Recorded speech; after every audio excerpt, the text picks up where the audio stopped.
কুমিল্লা নাকি নোয়াখালী, কে বিভাগ হওয়ার বেশি যোগ্য?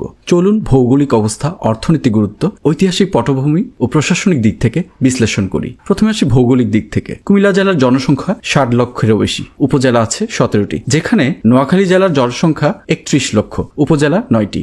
অর্থাৎ জনসংখ্যা এবং উপজেলা কুমিল্লার তুলনায় নোয়াখালীতে প্রায় অর্ধেক। অর্থনৈতিক অবকাঠামো ও গুরুত্বের দিক থেকে আসি। কুমিল্লা বাংলাদেশের অন্যতম এক শিল্পনগরী। এখানে রয়েছে ইপিজেড। যোগাযোগের ক্ষেত্রে যদি চিন্তা করি, রেল, মহাসড়ক ও বিমানবন্দর, 3 যোগাযোগ মাধ্যমে আছে এই কুমিল্লাতে।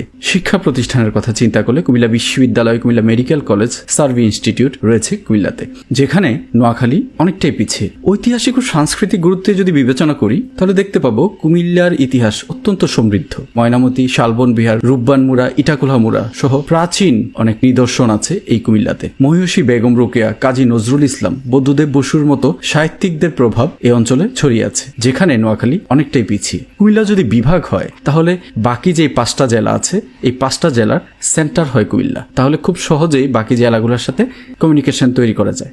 সব দিক বিবেচনা করলে কুমিল্লা বিভাগ হওয়া খুব বেশি যৌক্তিক এবং বাস্তবসম্মত। নোয়াখালীতে যেহেতু উপকূলীয় অঞ্চল রয়েছে, তাই ভবিষ্যতে নোয়াখালীকে উপকূলীয় আলাদা প্রশাসনিক অঞ্চল বা উপবিভাগ হিসেবে গঠন করা যেতে পারে। সবাই ভালো থাকবেন। আসসালামু আলাইকুম।